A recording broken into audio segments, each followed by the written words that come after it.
13 जुलाई 2025 की सुबह दिल्ली की द्वारका इलाके के उत्तम नगर में स्थित ओम विहार में रह रही सुष्मिता 9 बजे के करीब अचानक हड़बड़ाते हुए फुट फुट कर रोती हुई अपने ससुराल की ओर भागी, जैसे कोई बड़ी अनहोनी हो चुकी हो। क्योंकि ससुराल वालों का घर पास ही था, दोनों घरों के बीच की दूरी बेहद कम थी, इसलिए सुष्मिता कुछ ही मिनटों में वहां पहुंचकर ससुराल वालों को रोते हुए बताई कि उनका बेटा करण यानी उसके हस्बैंड को चार्जिंग केबल से इलेक्ट्रिक शॉक यानी करंट लग गया है और वो हिलडुल नहीं रहा है। सुबह सुबह ऐसी बातें सुन परिवार वालों के होश उड़ गए। किसी को समझ नहीं आ रहा था कि सुष्मिता ये अचानक क्या बोल रही है। घबराए हुए जब वे वहां पहुंचे, जहां उन्होंने देखा कि उनका बेटा अपने रूम में बेड पर बेसुध पड़ा हुआ था और उसके मुंह से झाग निकल रहे थे। परिवार वालों ने तुरंत करण को पास के माता रूप रानी मग्गो हॉस्पिटल लेकर भागे, लेकिन वहां पहुंचने पर डॉक्टरों ने उसे डेड डिक्लेयर कर दिया।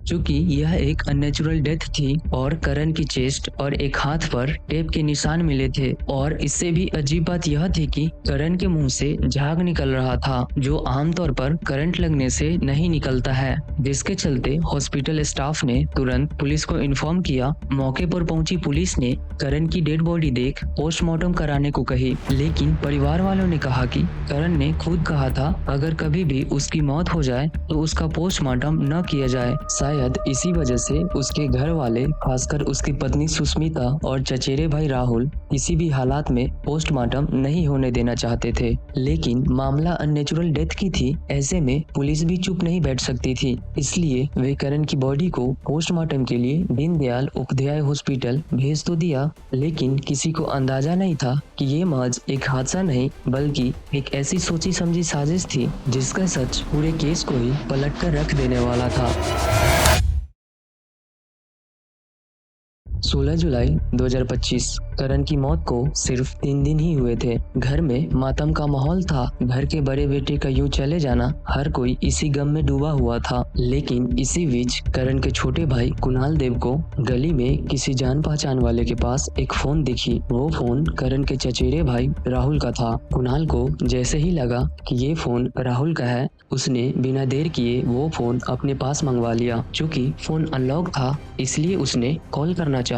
तभी उसे सुष्मिता और राहुल की इंस्टाग्राम चैट दिखी। शुरू में कुणाल को लगा शायद कोई नॉर्मल बातचीत होगी, घर की बातें या कोई पुरानी मैसेजेस, लेकिन जैसे ही वो चैट पढ़ना शुरू किया, उसके पैरों तले जमी खिसक गई, क्योंकि ये वो डिजिटल सबूत था जिसमें करण को मर्डर करते वक्त दिए गए लाइव अपडेट थे, जिसमें सुष्मिता करण को मर्डर करते वक्त न सिर्फ मर्डर के हर स्टेप को राहुल से शेयर करती है, बल्कि उससे सजेशन भी ले रही थी ताकि ये एक एक्सीडेंटल डेथ लगे। 12 जुलाई की रात शुरू हुई ये चैट को आप अगर ध्यान से पढ़े तो यहाँ साफ दिखता है कि सुष्मिता ने लिखा, मैं सोच रही थी कि दवाई से ही काम हो जाता, इसलिए तो इतनी देर रुकी। जिस पर राहुल ने जवाब दिया, और दवाई खिला दो, एक साथ सारी की सारी ट्राई कर लो, हो सकता है। जिस पर सुष्मिता बोलती है 2 या 2.5 ही बची है। बस ऐसे ही चैट रुक रुक कर होती रही, और फिर राहुल बोलता है, यार हमें कुछ समझ नहीं आ रहा है तो दे दो शॉक, और क्या। जिस पर सुष्मिता बोलती है, शॉक के लिए कैसे बांधते हैं। फिर राहुल बोलता है, टेप से, और ऐसे ही चैट कंटिन्यू रहता है, जिसे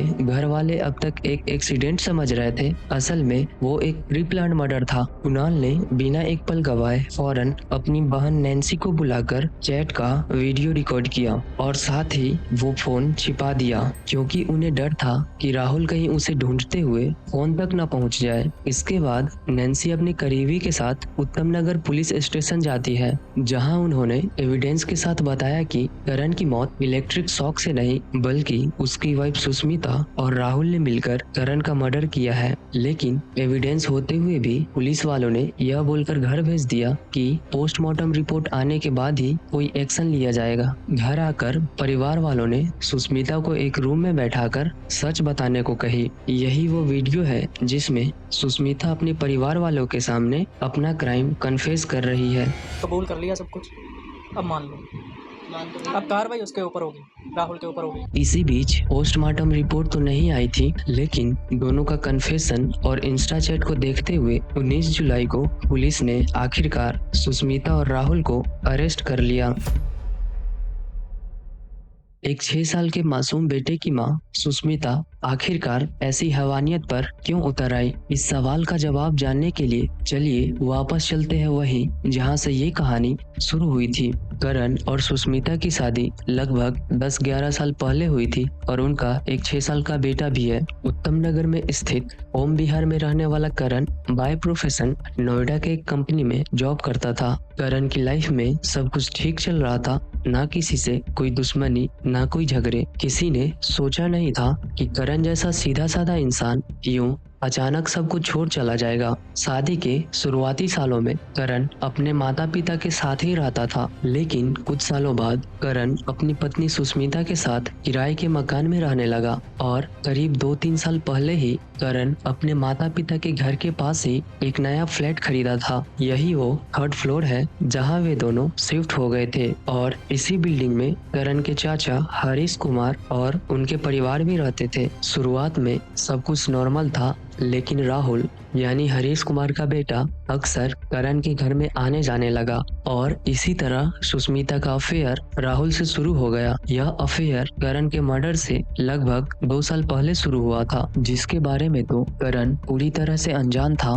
चचेरे भाई होने के नाते राहुल अच्छी तरह से जानता था कि करण शाम के कितने बजे जॉब पर निकलता है और रात को कितने बजे तक घर लौटता है। इसी का फायदा उठाकर वह रोज करण की गैर मौजूदगी में रात को उसके फ्लैट में जाकर सुष्मिता से मिलने लगा और किसी को पता नहीं चलता, क्योंकि उसका 6 साल का बेटा जो करण के माता पिता के पास रहता था, जो बगल के ही 2 गली छोड़कर दूसरे घर में रहते थे। सुष्मिता रिश्ते में उसकी भाभी लगती थी, शायद इसीलिए राहुल का यूं देर रात तक आना जाना किसी को अजीब नहीं लगा। मर्डर से 6 दिन पहले करण की नाइट शिफ्ट बदलकर अब डे हो गई थी। अब वो सुबह काम पर जाता और रात को घर लौट आता। 12 जुलाई 2025 की रात सुष्मिता दही में स्लीपिंग पिल्स मिलाकर करण को खाने के लिए दिया, लेकिन करण ने वो दही नहीं खाया और सुष्मिता की प्लान नाकाम रही। इसलिए सुष्मिता प्लान में एक बदलाव कर करण के डिनर में वो दवा मिला दी और रोज की तरह करण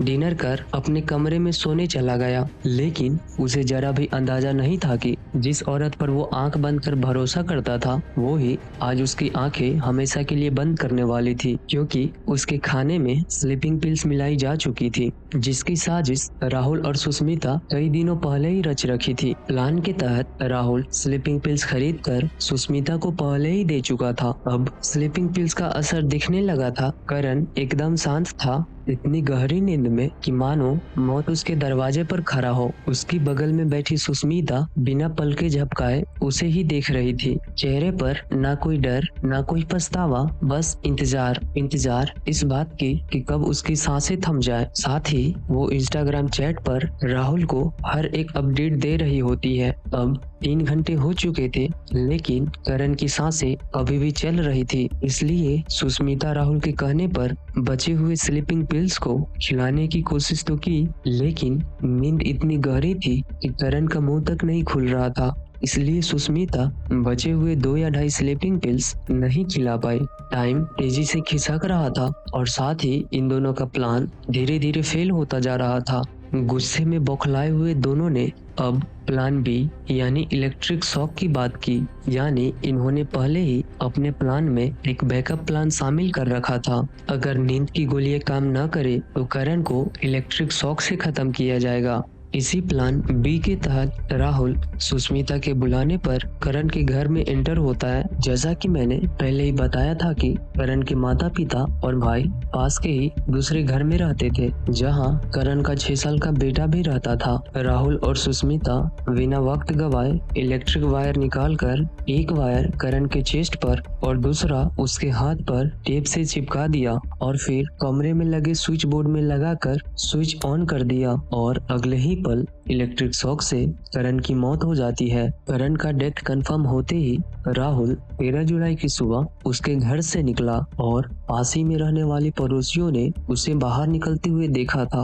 पर शायद कोई सोच भी नहीं सकता था कि यही वो शख्स है जो अभी अभी करण का कत्ल कर लौट रहा है। फिलहाल पुलिस सुष्मिता और राहुल को अरेस्ट कर चुकी है, लेकिन सुष्मिता ने राहुल और उसके परिवार वालों पर ब्लेम डाला है कि उसे प्रॉपर्टी के लिए ब्लैकमेल कर रहे थे। राहुल सुष्मिता के न्यूड फोटो अपने पास रखकर उसे धमकियां दिया करता कि अगर उसने करण का मर्डर नहीं किया तो वो फोटो सोशल मीडिया पर वायरल कर देगा। इतना ही नहीं, उसके 6 साल के बेटे को उठवाने की धमकियां दिया करता। अगर हम सुष्मिता की बात को सच मान भी ले तो वो अपने परिवार या पुलिस से हेल्प लेने के बजाय करण का मर्डर करना ही सही समझा। और ऐसे में वो इंस्टाग्राम चैट का क्या